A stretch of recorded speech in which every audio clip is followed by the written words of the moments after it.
রাসূলুল্লাহ সাল্লাল্লাহু আলাইহি ওয়াসাল্লাম বলছেন, মানুষ যখন মারা যাবে তার সমস্ত আমলের খাতা বন্ধ হয়ে যাবে, কিন্তু তিনটি আমল রয়েছে, সে কখনোই বন্ধ হবে না।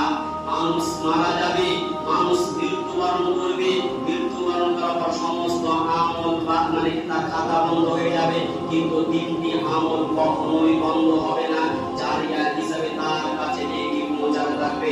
এক নম্বরে সাদকায়ে জারিয়া।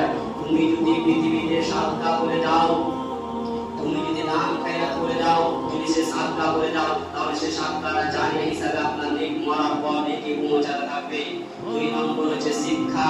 তুমি পৃথিবীতে অর্জন করেছো এবং অপরকে তুমি কোরআন শিক্ষা দিয়েছো, সে ইসলামিক শিক্ষা দিয়েছো, ওই যত পড়বে, ওই যাকে যত শিখাবে, আপনি মারা গেছেন, সেই তারা দুজন পড়বে আর অন্য দুজনকে শিক্ষা দিল, এইভাবে হিসাবে জারিয়া হিসাবে ওই নেকি প্রেমার কাজ নেকি এইভাবে আপনার কিন্তু জারিয়া হিসাবে নেকি পৌঁছাতে থাকবে।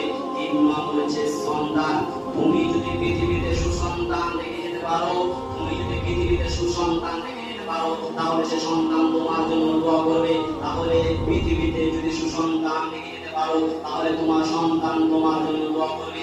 সম্মানিত উপস্থিতি, আজকে বর্তমান সমাজে আমরা আদর্শবান সন্তান গড়ে তুলতে পারলাম না।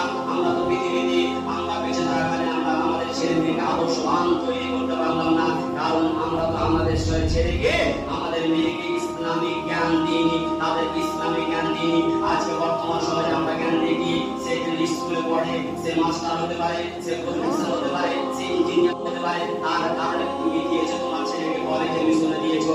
সম্মানিত উপস্থিতি, তোমার ছেলেকে ইসলামিক জ্ঞান দাওনি, তোমার ছেলেকে তুমি ইসলামিক জ্ঞান দাওনি, তোমার ছেলেকে তুমি ইসলামিক জ্ঞান দাওনি, তার দাওনি, তোমার ছেলে তোমার জন্য কিভাবে দোয়া করতে পারে, তোমার জন্য কিভাবে তুমি দোয়া